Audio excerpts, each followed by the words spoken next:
तो hi friends, welcome है आप सभी का Ranchi university minor paper history का। अभी हम लोग करने वाले हैं इंपॉर्टेंट क्वेश्चन आंसर। पहले सिलेबस को देख लेते हैं एक बार, ठीक है। तो रांची यूनिवर्सिटी और नीलांबर पीताम्बर यूनिवर्सिटी सेमेस्टर 1 हिस्ट्री माइनर। तो इसमें क्या पढ़ना है? सेमेस्टर 1 माइनर हिस्ट्री में 75 नंबर का एग्जाम होगा, सेम जैसा आपका मेजर पेपर में एग्जाम हुआ है, सेम उसी तरह से। इसमें जो पढ़ना है उसका नाम क्या है? तो इसमें पढ़ना है आपका हिस्ट्री ऑफ इंडिया, भारत का इतिहास। कब से कब तक? तो शुरुआत से लेकर के 650 ईस्वी पूर्व तक का, ठीक है। ईस्वी पूर्व, ईस्वी की मैं बात नहीं कर रहा हूँ। इसमें आपको पढ़ना है हड़प्पा सभ्यता के बारे में, ठीक है। द अर्ली वैदिक पीरियड, यानी कि जब वैदिक समय का शुरुआत हुआ था, वो पढ़ना है। फिर पढ़ना है आपको जैन धर्म और बौद्ध धर्म के बारे में। देन पढ़ना है आपको, क्या पढ़ना है? तो emerging and growth of Maurya empire, Maurya साम्राज्य के बारे में। द संगम एज के बारे में, ठीक है। The rise of growth of Gupta, यानी कि गुप्त साम्राज्य के बारे में पढ़ना है। फिर पढ़ना है आपको क्या? तो हर्ष एंड हिज टाइम, हर्षवर्धन और उसके साम्राज्य के बारे में।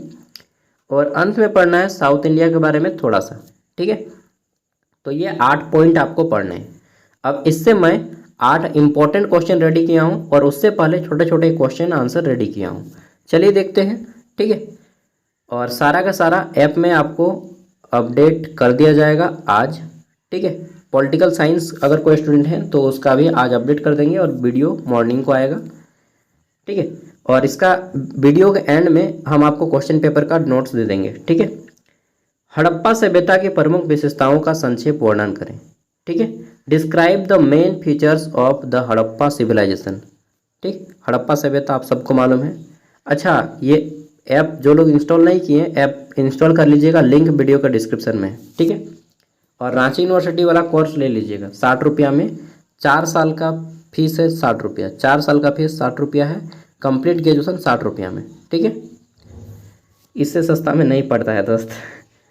हड़प्पा सभ्यता 2500 ईस्वी पूर्व से लेकर के 1750 ईस्वी पूर्व विश्व की सबसे प्राचीन नगरीय सभ्यताओं में से एक है, ठीक है। आपको मालूम है हड़प्पा सभ्यता की खोज 1921 ईस्वी में आर.डी. बनर्जी ने की, ठीक है। किसने? आर.डी., ठीक है, राखल दास बनर्जी ने किया है। आगे बात कर लेते हैं। तो हड़प्पा सभ्यता की विशेषताएं क्या हैं? यहाँ पे सुव्यवस्थित नगर योजना थी, ठीक है। यानी कि जितने भी हड़प्पा सभ्यता के नाली वगैरह बनाए गए थे, पक्की ईंटों से बनाए गए थे, घर पक्की ईंटों से बनाए गए थे। नालियों को ढका गया था ताकि उससे बदबू ना आए, मच्छर ना फैले, ठीक है। यानी कि पूरी तरह से नगर सभ्यता थी। नगर माने शहर, हाँ भाई, शहर का सभ्यता था, ठीक है। अगला है हड़प्पा सभ्यता कृषि पर आधारित थी और अर्थव्यवस्था यहाँ गेहूँ, जौ, तिल आदि लोग उपजाया करते थे, ठीक है। देखिए, आप इसे जोड़ के और लंबा कर दीजिए। व्यापार मेसोपोटामिया से संबंध था। हड़प्पा सभ्यता का संबंध मेसोपोटामिया के संबंध था। यहाँ के लोग, हड़प्पा सभ्यता के लोग मेसोपोटामिया में व्यापार करने जाते थे और मेसोपोटामिया के लोग हड़प्पा सभ्यता में व्यापार करने आते थे। कला और शिल्प कला, यानी कि हड़प्पा सभ्यता के लोग मूर्ति कला, पैसा यानी कि मुद्रा और आभूषण पहनते थे और लेन देन करते थे, ठीक है। आपने सुना होगा कांस्य नर्तकी की मूर्ति हड़प्पा सभ्यता से मिली है हमें, ठीक है। धर्म, अगर धर्म की बात करें तो हड़प्पा सभ्यता के लोग माता देवी, पशुपतिनाथ, शिवजी की पूजा करते थे, वृक्ष की पूजा करते थे, पशुओं की पूजा करते थे। इसके अलावा क्या, वृक्ष समझ रहे हैं, नेचर की पूजा क्या करते थे, ठीक। शिव पार्वती, पशुपतिनाथ मतलब भगवान शिव जी की पूजा किया करते थे। इस सभ्यता ने भारतीय संस्कृति की नींव रखी थी। और हड़प्पा सभ्यता रावी नदी के किनारे, ठीक है, रावी नदी और सिंधु नदी के किनारे बसी हुई थी। खास तौर पे सिंधु नदी, हड़प्पा नामक स्थान रावी नदी के किनारे, ठीक है। और मोहनजोदाड़ो, ठीक, सिंधु नदी के किनारे बसी हुई थी। क्योंकि हड़प्पा सभ्यता का मैक्सिमम एरिया जो है सिंधु नदी के किनारे स्थित था, इसीलिए इसे सिंधु घाटी की सभ्यता भी कही जाती है, ठीक। क्या कहा जाता है हड़प्पा सभ्यता को? सिंधु घाटी की सभ्यता भी कही जाती है। चलिए, इस तरह से आपको डिटेल में पढ़ लेना है और अपने से भी इसको ज़्यादा ज़्यादा जोड़ जोड़ के एग्जाम में लिखना है। अगला क्वेश्चन है हमारा क्वेश्चन नंबर 2 की क्या क्वेश्चन है हमारा? क्वेश्चन है वैदिक काल की राजनीतिक, सामाजिक, आर्थिक एवं धार्मिक व्यवस्था पर प्रकाश डालिए। यानी कि वैदिक काल में लोग की राजनीतिक व्यवस्था कैसी थी, सामाजिक व्यवस्था कैसी थी और लोग किस धर्म का पालन करते थे। द अर्ली वैदिक period, polity, society, economy and religion. ठीक है, इंग्लिश हिंदी दोनों में है कि प्रारंभिक वैदिक काल, जब वैदिक काल हुआ तब भारत में आर्य आए। कौन? आर्य। आर्य कहाँ से आए? मध्य एशिया में। ये आर्य कौन थे? आर्य मतलब आज के ज़माने में जो जनरल कैटेगरी के लोग हैं, ठीक है, ओबीसी, ये आर्य हैं। एसटी और एससी भारत के मूल निवासी माने जाते हैं, बाकी जनरल और ओबीसी जो है वो दूसरे जगह से आए हुए माने जाते हैं, जिनको आर्य कहा जाता है। ठीक है, तो राजनीतिक जनजातीय शासन, राजा का चुनाव और सभा समिति का महत्व था उस टाइम पे, वैदिक पीरियड पे। समाज की बात करें तो समाज जो है पितृसत्तात्मक पे विश्वास करता था, यानी कि पिता के वंशज पे समाज चलता था। चार वर्गों का चार वर्णों का प्रारंभ हुआ था, यानी कि फिर लिख दीजिएगा ब्राह्मण, क्षत्रिय, वैश्य, शूद्र। बाकी सबको मालूम है कि ब्राह्मण सबसे ऊंचा होता था। ठीक है, ब्राह्मण, फिर आता है क्षत्रिय, इससे नीचा। ठीक, फिर आता है वैश्य जिसका काम बिजनेस का था, फिर अंतिम में आता है शूद्र जिसका काम सेवा का था। तो उस टाइम पे समाज चार वर्गों में बटा हुआ था। स्त्रियों को भी समान सम्मान दिया जाता था। ठीक है ना। चलिए आगे बात कर लेते हैं। तो अर्थव्यवस्था, पशुपालन प्रमुख, कृषि, गौण, और फिर आता है आपका विनिमय प्रथा। नेक्स्ट है धर्म। धर्म, इसमें आपका प्रकृति पूजा, अग्नि, इंद्र, वरुण, सूर्य, यज्ञ प्रधान। ठीक है, इन सभी की यहाँ पे पूजा की जाती थी। अग्नि देवता सबको मालूम है, इंद्र देवता सबको मालूम है, वर्षा वाले। ठीक है, वरुण देवता पानी वाले, सूर्य देवता को सबको मालूम है, अभी भी मौजूद हैं। ठीक है, चलिए तो इस तरह से फिर आपको इंग्लिश में भी है इकोनॉमिक कंडीशन, सोसाइटी, रिलीजन। ठीक है, ये सब आपका 5 मार्क्स के लिए है, अभी 15 मार्क्स का क्वेश्चन आएगा। अगला है आपका जैन और बौद्ध के उद्भव सिद्धांत तथा प्रसार, पतन और योगदान का विवेचन करें। यहाँ पे सिंपल ये भी आ सकता है कि जैन धर्म के बारे में संक्षिप्त टिप्पणी लिखें, या बौद्ध धर्म के बारे में संक्षिप्त टिप्पणी लिखें, या महात्मा बुद्ध के बारे में बताइए, या महावीर स्वामी के बारे में बताइए। ठीक है, कुछ भी आए बौद्ध या जैन से। चलिए जानते हैं। आप लोग एक सीरियल देख लीजिएगा, बुद्धा। ठीक, लिखिएगा ना बुद्धा एपिसोड 1। ठीक, आपको देखना चाहिए, ये सब एपिसोड देखना चाहिए, ना कि वहाँ पे देखना चाहिए आई एम चमक छल्लो। ठीक है, वो सब मत देखिए। चलिए, या सास भी कभी बहू थे, वो सब देखने से कोई फ़ायदा नहीं है। देखना है तो चाणक्य देखिए। ठीक है, या फिर आप देख सकते हैं ये वाला। ठीक है, या फिर देख लीजिए भारत की खोज। ऐसा ऐसा सीरियल देखिए या धारावाहिक देखिए जिससे आपका मानसिक डेवलप हो, ना कि आपका मानसिक विकृत हो। खास तौर पे गर्ल्स लोग सास बहू वाला सीरियल ज़्यादा देखती है, मालूम नहीं यार क्या जो इंटरेस्ट है उसमें। धूम तना धूम तना। चलिए ज़्यादा नहीं बोलूँगा। तो बौद्ध धर्म और जैन धर्म। ठीक है, उद्भव और कारण।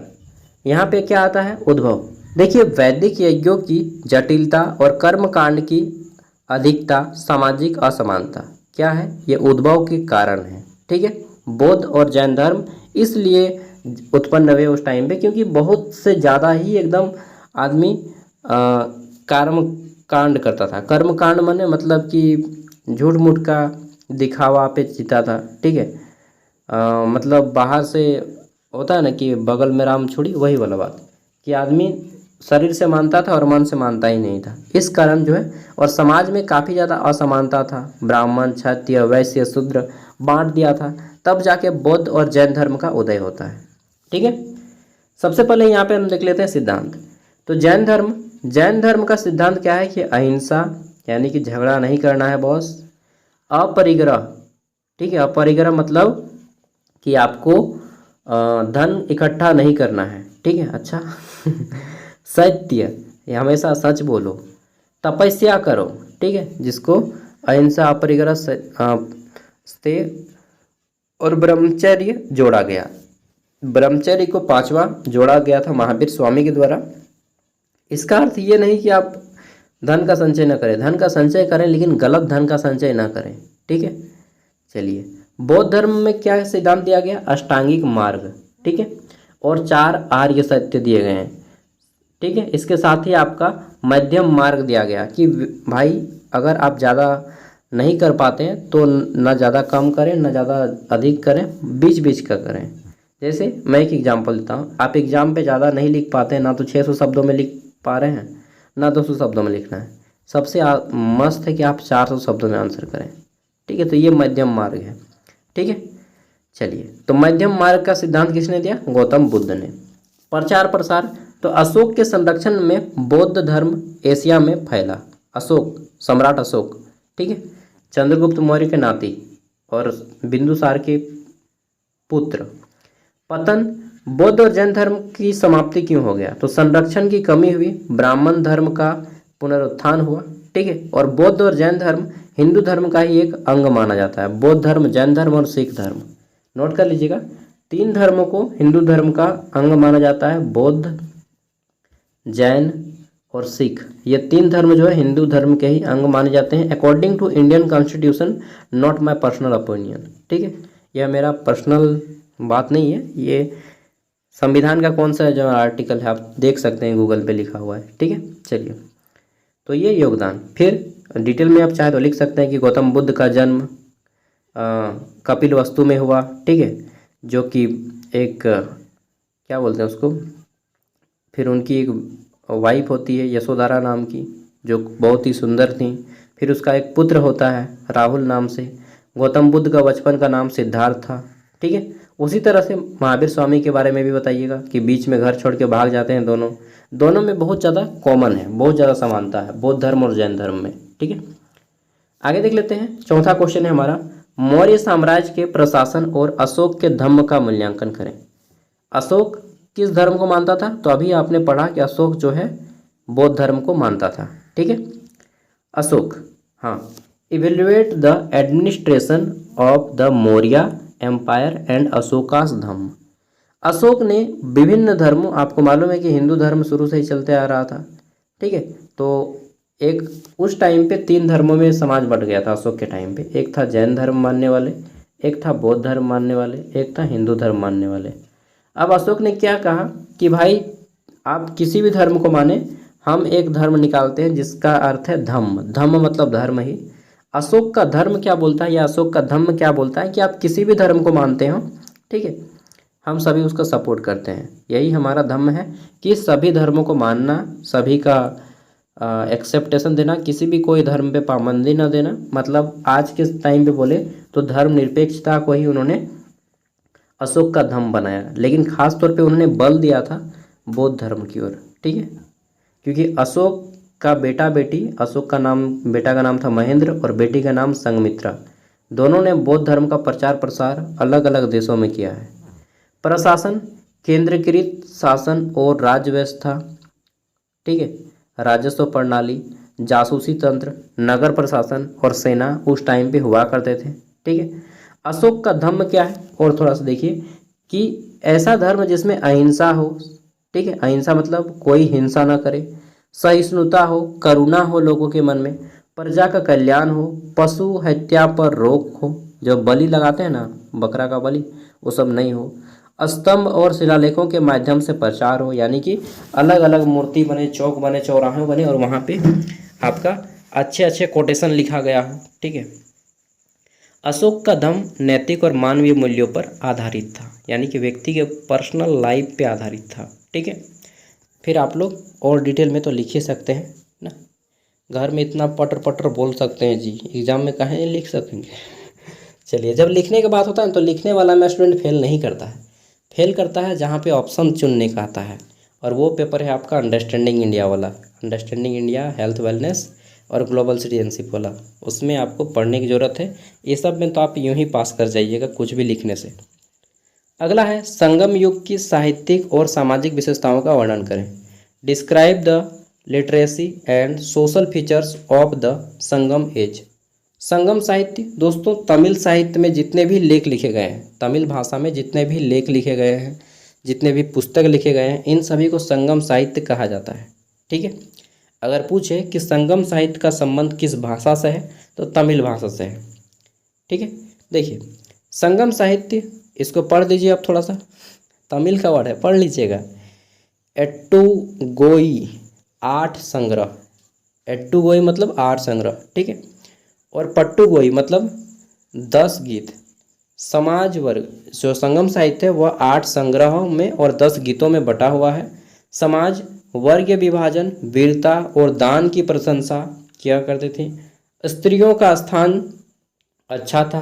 व्यापारिक और समुद्री गतिविधियों का वर्णन मिलता है किसमें, तो संगम साहित्य में, क्योंकि संगम साहित्य तमिलनाडु के राज्य के किनारे बसा हुआ था, ठीक है। चलिए इतना ही लिखिए, सिंपल है। आपको यही क्वेश्चन आएगा कि संगम साहित्य का संबंध के बारे में बताइए, तो तमिल भाषा का संबंध है संगम साहित्य से। अगला है आपका यहाँ पे, अभी डिटेल में पढ़ लीजिएगा कि गुप्त काल को स्वर्ण युग क्यों कहा जाता है। आलोचनात्मक विश्लेषण कीजिए। जब भी आपको आलोचना करने बोले, इसका मतलब आपको बुराइयों को निकालना है, कमियों को निकालना है। Why is the Gupta age called the golden age, critically analyse, ठीक है। एनालिसिस कीजिए, एनालाइज कीजिए। तो देखिए गुप्त काल को भारत का स्वर्णिम युग कहा जाता है, क्योंकि अगर आपने अंडरस्टैंडिंग इंडिया का वीडियो देखा होगा मेरा, अभी तक 11 को पार्ट बनाए हैं और 9 पार्ट बनाना बाकी है, 20 पार्ट लगेगा। तो उसमें मैंने बताया कि गुप्त काल में ही हमने आर्यभट्ट लिए जिन्होंने जीरो का खोज किया। गुप्त काल में ही कालिदास जन्म लिए जिसमें बहुत महान महान ग्रंथ लिखे, जैसे ग्रंथ का क्या नाम है, उनका नाम है एक अभिज्ञान शकुंतलम, एक है आपका क्या नाम है यार जो लिखे हैं ना, चलिए वो राम भगवान बोला, ठीक है, याद नहीं आ रहा है, ठीक है, तो वो लिखे हैं। उसके अलावा अष्टाध्यायी, पाणिनि की जो रचना है अष्टाध्यायी, ठीक है, संस्कृत की महान ग्रंथ है और संस्कृत के पितामह कहे जाते हैं पाणिनि, तो पाणिनि जन्म लिए। इसके अलावा आपने महर्षि चरक का नाम सुना होगा, महर्षि चरक जो कि आयुर्वेद के बहुत बड़े ज्ञाता थे। इसके अलावा आपने महर्षि सुश्रुत का नाम सुना होगा, जो बहुत बड़े सर्जन थे। सर्जन मतलब जो सर्जरी करने वाला डॉक्टर रहता है उसको सर्जन कहा जाता है। और गुप्त काल में सबसे ज़्यादा भारत में उस टाइम पे मंदिर और स्तंभ और शिलालेख बनवाए गए हैं, ठीक है।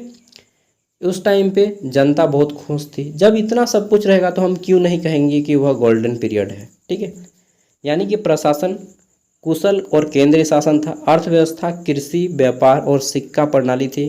साहित्य जैसे कालिदास, ठीक है। अच्छा, रघुवंशम नाम है, रघुवंशम भूल गए थे। कालिदास की रघुवंशम और अभिज्ञान शकुंतलम, वानभट्ट ने हर्षचरित्र लिखा है, ठीक है। पाणिनि ने अष्टाध्यायी लिखा है, सुश्रुत ने सुश्रुत संहिता और महर्षि चरक ने चरक संहिता, और आर्यभट्ट ने जीरो की ही खोज कर दी, ठीक है। विज्ञान आर्यभट्ट, वराह मिहिर जैसे बहुत बड़े बड़े उस टाइम पे क्या हुए, तो बड़े बड़े ज्ञाता हुए, ज्ञानी हुए, ठीक है। कला, अजंता और एलोरा की गुफाएं बनाई गई, मूर्ति कला का निर्माण हुआ, ठीक है। कुछ इतिहासकार मानते हैं कि यह युग केवल उच्च वर्गों का स्वर्ण युग था, आम जनता के लिए कठिनाई बनी रहती है। तो वो हर टाइम में बना रहता है, आम आदमी के लिए ना ऑल टाइम कठिन है, ठीक है। चाहे वह सतयुग हो, चाहे द्वापर हो, चाहे त्रेता हो, चाहे कलयुग हो, ठीक है। चाहे स्वर्ग हो, चाहे नरक हो, गरीब के लिए हर जगह कठिनाई है बॉस। कहा भी जाता है कि दरिद्रता सबसे बड़ा पाप है, सबसे बड़ा श्राप है, ठीक है। तो जितना जल्दी हो सके पैसा कमाइए और अपना गरीबी को दूर कीजिए, ठीक है। चलिए, पढ़ाई लिखाई अपने जगह पे है, पैसा कमाना अपने जगह पे है, ठीक है। Don't me relate with this profession to your education. चलिए अगला आता है हमारा हर्षवर्धन के साम्राज्य और प्रशासन और बुद्ध धर्म में योगदान का वर्णन करना है, ठीक है। हर्षवर्धन का नाम सुने हैं, सम्राट हर्षवर्धन।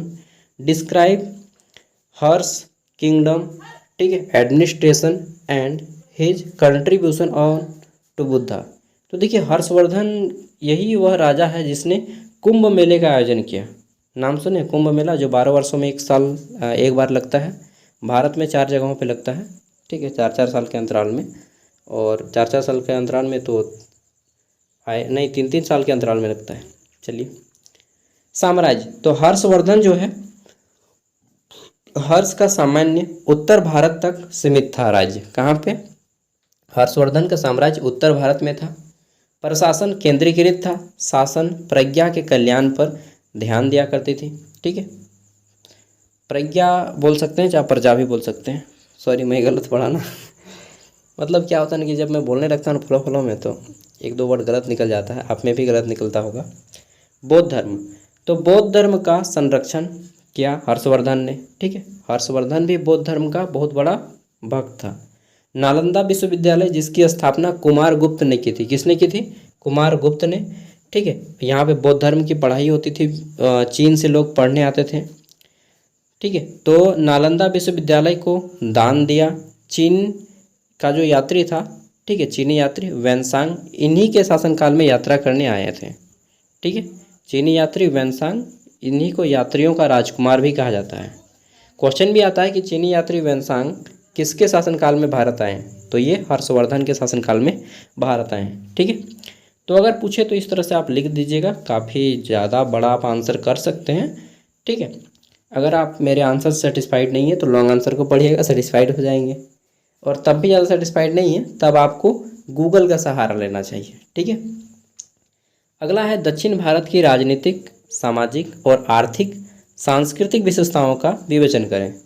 दक्षिण भारत यानी कि south India. Discuss the polity, society, economy and cultural या कल्चर ऑफ साउथ इंडिया। ठीक है, तो चलिए देख लेते हैं साउथ इंडिया के बारे में। साउथ इंडिया की जब भी बात आता है तो मन में याद आता है साउथ मूवी ना।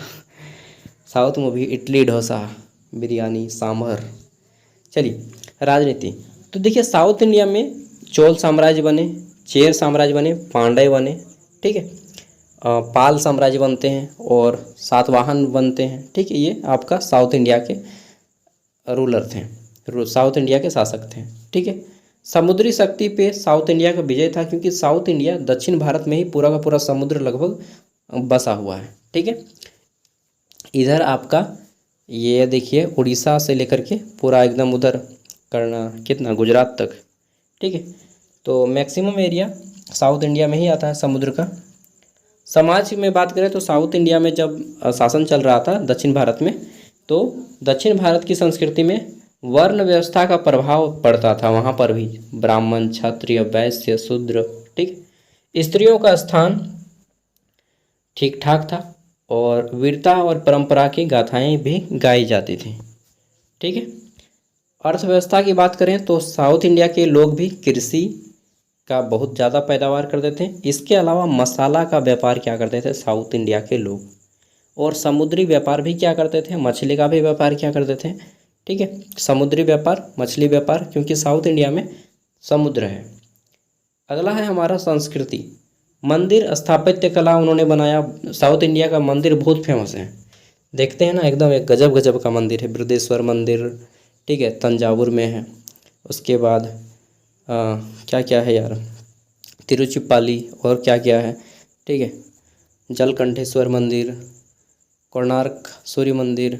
ठीक है, फिर इधर है आपका ब्लैक पैगोडा वगैरह वगैरह, बहुत सारा है मंदिर है। ठीक है, साउथ इंडिया का मंदिर बहुत ज़्यादा फेमस है। चलिए अब आता है आपका लॉन्ग आंसर टाइप। ठीक है, लॉन्ग आंसर टाइप का मैं क्वेश्चन दिखा देता हूँ, और पीडीएफ वगैरह वगैरह सब कुछ ऐप में है। ठीक है, लिंक आपको वीडियो को डिस्क्रिप्शन में मिल जाएगा। और क्वेश्चन पेपर प्रीवियस ईयर का जो इसी साल का पूछा गया है, रांची यूनिवर्सिटी, सॉरी नीलांबर पीताम्बर यूनिवर्सिटी, 2 महीना पहले का पेपर, अभी मैं आपको इसी वीडियो का एंड स्क्रीन में भी दे दूँगा। क्वेश्चन है, हड़प्पा सभ्यता की नगर योजना और सामाजिक जीवन का वर्णन करें। इंग्लिश में describe the town planning and social life of the Harappa civilisation. ठीक है, तो मैंने बताया कि हड़प्पा सभ्यता के जो लोग थे अपने घरों को पक्की ईंटों से बनाया करते थे। फिर जोड़ाई कहाँ से करेगा, सीमेंट तो नहीं था उस टाइम पे, तो उन लोग जोड़ाई जो करता था वह चूना से करता था। चूना से करता था। ठीक है, इसके अलावा उस टाइम के घर में आपका वॉशरूम भी होता था, जिसको उस टाइम पे गुसल खाना या स्नानागार कहा जाता था। ठीक है, लोगों की सामाजिक ज़िंदगी के बारे में बताना है कि लोग किस तरह से खाते थे, शाकाहारी मांसाहारी दोनों थे। ठीक है, किस तरह से पहनते थे, वो किसका पूजा क्या करते थे। ठीक है, कौन सा धर्म अपनाते थे, और अपना परिवार कैसा, मतलब अपना आर्थिक व्यवस्था कैसे रखते थे। ठीक है, पूरा का पूरा यहाँ पे बताया गया है, और जितना बताया गया है उससे ज़्यादा आपको लिखना है, क्योंकि ज़्यादा हम दे देंगे तो फिर आप पढ़ने में बोर हो जाएंगे। 34 पेज का पीडीएफ है, आराम से 3 घंटा दीजिएगा तो आप आराम से पढ़ लीजिएगा। क्वेश्चन नंबर 2 है हमारा, प्रारंभिक वैदिक काल की राजनीतिक, समाज और धर्म पर चर्चा कीजिए। ठीक है, प्रारंभिक वैदिक काल जब आया तो उस टाइम पे राजनीतिक व्यवस्था कैसी थी, समाज किस तरह से बटा हुआ था कई वर्गों में, धर्म किस लोग को मानते थे, तो आपको मालूम है कि किस तरह के धर्म की पूजा। अरे बाप रे बाप, बड़ी जोर से लाग लो यार कुर्सिया में। ठीक है, चलिए, चेयर से टकरा गए।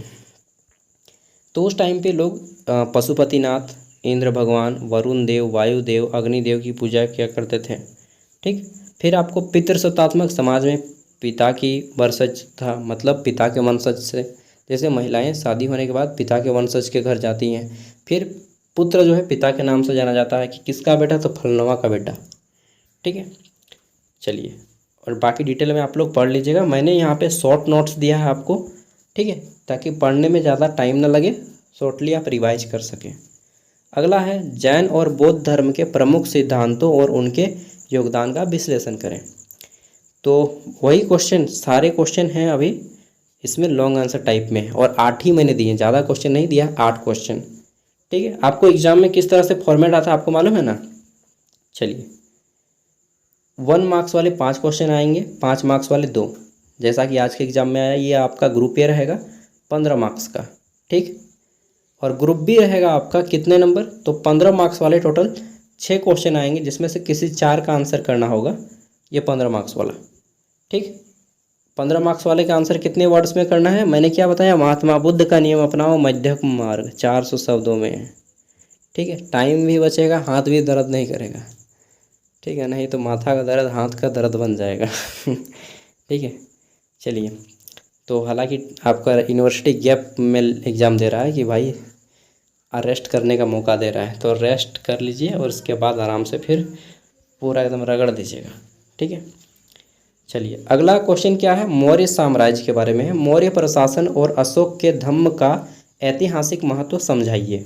ठीक है, मौर्य प्रशासन और अशोक के धम्म का ऐतिहासिक महत्व समझाना है आपको। तो अशोक जिन्होंने कलिंग का युद्ध भी लड़ा था, आपको मालूम है, अभी तक भारत का सबसे बड़ा युद्ध है, अभी तक का, हाँ अभी तक का। मौर्य साम्राज्य के बारे में मैं थोड़ा सा बता देता हूँ। ये है चंद्रगुप्त मौर्य। कौन है, चंद्रगुप्त मौर्य। ठीक, चंद्रगुप्त मौर्य का बेटा होता है बिंदुसार। कौन होता है, बिंदुसार। ठीक है, बिंदु को हटा दीजिएगा तो क्या बन जाएगा चलिए, बिंदुसार का बेटा होता है अशोक। कौन होता है, अशोक। अशोक का बेटा का नाम नहीं जानते हैं ना, अशोक का बेटा का नाम है महेंद्र। उसको कोई याद नहीं रखता है, क्योंकि देखिए दुनिया उसी को याद रखती है जो जांबाज होता है। ठीक है, आपको याद रखेगा, अगर आप भी जांबाज नहीं रहेंगे तो क्या याद रखेगा, हम भी नहीं रहेंगे तो हमको भी याद नहीं रखेंगे लोग। ठीक है, चलिए, तो इस तरह से मौर्य साम्राज्य के 3 महान शासक के बारे में आपको पढ़ना है यहाँ पे। चंद्रगुप्त मौर्य, जिसने कौटिल्य की सहायता से, ठीक है, नंद वंश के राजा धननंद, ठीक है, नंद वंश के राजा कौन है, ये है नंद वंश के राजा धननंद। ठीक, गद्दी पे बैठा हुआ है। ठीक, चाणक्य आता है इसके पास कि महाराज हमें सिकंदर महान की सेना हमारे बाउंड्री पे आ चुकी है, कृपया कुछ करें। और ये कहाँ का सम्राट है, मगध का। मगध माने आज का बिहार और झारखंड। और बिहार और झारखंड का आदमी बोलता है हमारे से बड़ो के रे भाई ठीक है, तो ये बोला कि दूर पागल, हमको कौन हरा पाएगा रे हैं। ठीक है, ये चाणक्य है। चाणक्य विनती करके बोलता है, तो इसको लात मार के भगा देता है। बोलता है भाग मेरे राज्य के पलने वाले कुकुर, तुम हमको सिखाएगा कि हम क्या करें और क्या नहीं करें। इसको मार के भगा देता है। अब चाणक्य ने एक प्रतिज्ञा ले ली। आप यही सब लिख सकते हैं, बिल्कुल लिख सकते हैं, क्योंकि एग्जाम में बोलता है परीक्षार्थी यथासंभव अपने ही शब्दों में लिखे। कहानी जैसा पूरा लिख के भर दीजिए एकदम। ठीक है, चाणक्य ने प्रतिज्ञा ले ली, अपना शिखा बांधा, बोला आज मैं ये प्रण लेता हूँ कि अब मैं अपनी शिखा तभी खोलूँगा जब मैं इस गद्दी पे कोई अन्य योग्य शासक आपको हटा के यहाँ पे नहीं ला देता हूँ। आपको हटाऊँगा और उसके स्थान पे किसी योग्य शासक को बैठाऊँगा। इस किसने कहा, चाणक्य ने। और फिर एक छोटा सा बच्चा मिलता है चंद्रगुप्त मौर्य, जिसको ट्रेंड करते हैं खुद चाणक्य। कहाँ पे सिखाते हैं उसको, तक्षशिला विश्वविद्यालय में सिखाते हैं। ठीक, तक्षशिला विश्वविद्यालय वर्तमान पाकिस्तान में है। पूरी तरह से खंडहर बन चुका है। ठीक है, मैप में कभी देख लीजिएगा, गूगल में सर्च मार के। तो फिर इस तरह से आपको बताना है चंद्रगुप्त मौर्य, फिर उसका बेटा होता है, उसका ब्याह होता है। ठीक है, उसके बाद फिर उसका बेटा होता है। बेटा कहाँ का है? अच्छा, जो चंद्रगुप्त मौर्य का ब्याह होता है वो किसके साथ होता है मालूम? उनका जो शादी होता है, मैरिज चंद्रगुप्त मौर्य का, यह धनानंद की, जो जिसको मारा था चंद्रगुप्त मौर्य ने खुद, उसकी सिस्टर से, धनानंद की सिस्टर से ही उसका शादी होता है, उसकी बहन से। समझ रहे हैं? क्या समझे? फिल्मी रोल पूरा चल गया है ना, बिल्कुल। ठीक है, तो फिल्मी रोल सीन चलता है। उसके बाद एक शादी उसका सिकंदर की बेटी से भी होता है, जिनका नाम हेलेना होता है। ठीक है, चलिए इस तरह से आपको पढ़ना है पूरा। फिर उसका बेटा होता है बिंदुसार, बिंदुसार का फिर बेटा होता है अशोक। ठीक है, और अशोक का युद्ध होता है कलिंग के साथ। कलिंग मतलब आज का उड़ीसा को कलिंग कहते हैं। वो किसको? उड़ीसा राज्य को। हाँ, उड़ीसा में अभी भी जाइएगा तो कलिंग जिला है। ठीक है, उड़ीसा। चलिए, उड़ीसा की राजधानी कहाँ है? भुवनेश्वर। और पुरानी राजधानी कटक है उड़ीसा की। आगे देख लेते हैं, मैं कहानी सुना दे रहा हूँ, आप लोग लिख लीजिएगा आराम से एग्जाम में। क्वेश्चन है, क्या गुप्त युग को वास्तव में भारत का स्वर्णिम युग कहा जा सकता है? विवेचना करें। अभी हम लोगों ने डिस्कस किया है कि भारतीय इतिहास का गोल्डन पीरियड गुप्त काल को क्यों कहा जाता है। ठीक है, यहाँ पे तर्क दिए गए हैं, तर्क को पढ़ लीजिएगा। चलिए आगे बढ़ते हैं। नेक्स्ट क्वेश्चन है, क्वेश्चन क्या है? हर्षवर्धन के शासन, हर्षवर्धन जो सम्राट हैं, इसके शासन और बौद्ध धर्म में उनके योगदान का मूल्यांकन करना है कि हर्षवर्धन ने बौद्ध धर्म में क्या क्या योगदान दिया है। सच बताऊं तो ग्रेजुएशन में अगर सबसे आसान कोई सब्जेक्ट है ना तो वह है हिस्ट्री। हिस्ट्री से आसान सब्जेक्ट मुझे कोई नहीं लगता यार। हिस्ट्री और हिंदी दो गो है आसान सब्जेक्ट। बोलिएगा पॉलिटिकल साइंस, अरे बाप रे माथा का दर्द है यार पॉलिटिकल साइंस। ठीक है, मैं खुद किया हूँ पॉलिटिकल साइंस BA ऑनर्स और MA। मुझे मालूम है पॉलिटिकल साइंस समझना आसान बात नहीं है। ठीक है, इसलिए हिस्ट्री बहुत आसान सब्जेक्ट है, आपको आसान से नंबर मिल जाएगा, टेंशन मत लीजिए, आराम से पार हो जाएंगे। ठीक है, लेकिन ये माइनर पेपर है ना, आप लोग का तो अलग अलग ऑनर्स होगा। चलिए जो भी ऑनर्स है, थैंक यू, बाय। और इसका PDF ऐप में मैं अपलोड कर दूंगा आज रात तक ही, हो सकता है आप बाद में वीडियो देखें तब तक से अपलोड हो गया होगा। ऐप का लिंक वीडियो का डिस्क्रिप्शन में है। ठीक है, चलिए ऐप का प्राइस कितना है? 60 रुपया। 60 रुपया अगर आप पे करते हैं तो आपको सेमेस्टर 1, 2, 3, 4, 5, 6, 7, 8 8 सेमेस्टर तक फ्री में मिलेगा। 8 सेमेस्टर, हाँ, 4 साल का फीस है 60 रुपया। बाय बाय दोस्तों, गुड नाइट।